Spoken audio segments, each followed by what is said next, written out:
Today we're talking about something painful. It's a modern trap that millions of families are caught in, and it's called the two-income trap. Okay, I want you to picture this. You got a couple, maybe one's in marketing, the other's in IT. Together, they're pulling in $133,000 a year. I mean, that's the top 25% of all households. They should be absolutely crushing it, right? But what if I told you they feel like they're drowning? Because they are. I'm not kidding. With all that money coming in, they are still living paycheck to paycheck. The stress is insane. They've got maybe 2 months of expenses saved up, and that's being generous. Every single day, they feel fragile, like they're right on the edge. And their reality? It's brutal.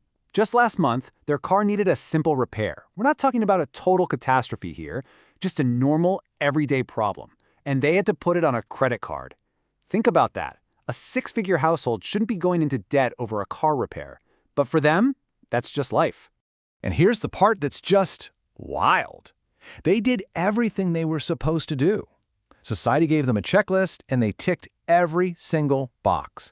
Got the degrees, landed good careers, got married, bought a house in a great school district.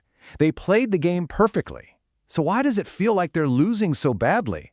The answer is something called the two-income trap. And listen, this is not a personal failure. It's a system that's been built around us. It's the reason why having two paychecks today can actually make a family more financially vulnerable than a family with just one income 50 years ago. Yeah, you heard that right. More vulnerable. So how in the world did we get here? Well, we have to look back, because this trap wasn't built overnight. This was a financial bait-and-switch decades in the making. Just think about this for a second. Back in the 1970s, a middle-class family could live pretty comfortably on one income. That gave them breathing room, right? A financial cushion. The second parent, who could potentially work, was their ace in the hole, their backup plan. But today's dual-income family, they've already played that card. There are no reserves. They're all in. And here's why that matters so much. While our paychecks have kind of crept up a little, the big fixed costs of being middle class, we're talking housing, healthcare, college, have absolutely exploded. That second income, it didn't become a tool to get ahead. It became the bare minimum just to stay in the game.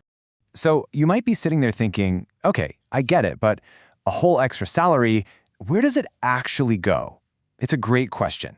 So let's follow the money. Let's watch how an entire income can just vanish right before your eyes. Okay, let's start right here. A second partner enters the workforce, bringing in a solid $50,000 a year. On paper, this feels amazing. This should be a game changer for the family's finances. It's going to solve everything, right? Well, not exactly. First up, the government takes its slice. Now, because of how tax brackets work, this second income is taxed at a much higher rate than the first. So that shiny $50,000 immediately becomes more like $32,000. Just like that, 18 grand gone, right off the top. Next up, a massive expense that your parents or grandparents probably didn't have to deal with: childcare. With both parents working, somebody has to watch the kids. And the average cost in America? Around $15,000. Boom! Another huge chunk just evaporates. Then you got to add a whole second commute. That's more gas, more maintenance, maybe even a whole second car payment. You can easily tack on another $8,000 a year for that. The money is just flying out the door. And then there are the hidden costs, the ones we don't talk about. I call them exhaustion costs. When two parents are working full-time, who has the energy to cook dinner every night or deep clean the house?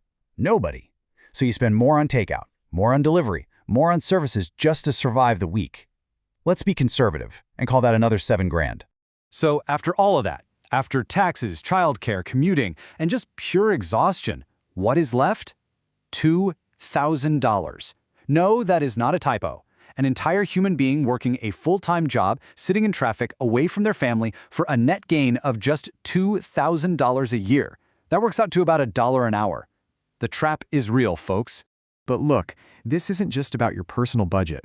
The reason the trap slams shut so hard is because of a massive economic shift, a bidding war that you didn't even know you were in.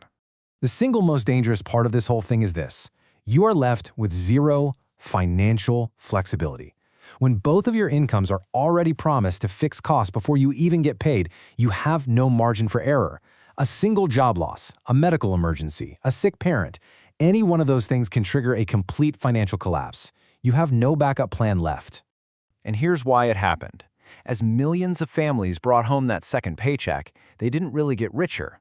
All they did was start a giant bidding war against each other. The price of houses in good school districts got bid up and up and up until it took two incomes to buy what one used to. That second income didn't create wealth. It just raised the price of admission to the middle class for everyone. Okay, so that's the trap. And I know, it sounds bleak. But what's the escape route? There is one, but it requires a pretty radical shift in how you think about money. It's all about building what's called a one-income foundation. The steps are actually deceptively simple. Step 1, you live on one income. On purpose, even if you have two. Step 2, all your big, fixed costs, your mortgage, your car, are built around being affordable on that single income alone. And step 3, this is the magic part, the entire second income is used for one thing and one thing only, building real, actual wealth. So this leaves you with two very different playbooks. The trap uses both incomes to inflate your lifestyle, to buy more stuff. The escape plan uses one income for your life and the other to buy your freedom. It's a choice, really. A choice between looking rich and actually becoming wealthy. Let's just be honest here. For decades, we've all been sold this idea that we should trade our financial flexibility, our actual security, our options in life, for bigger houses and nicer cars. We traded real safety for the appearance of prosperity. You can earn your way out of a lot of problems in life, but you can't earn your way out of a trap you don't even know you're in. The first step is just knowing it exists. And now, you know. The only question left is, what are you going to do about it?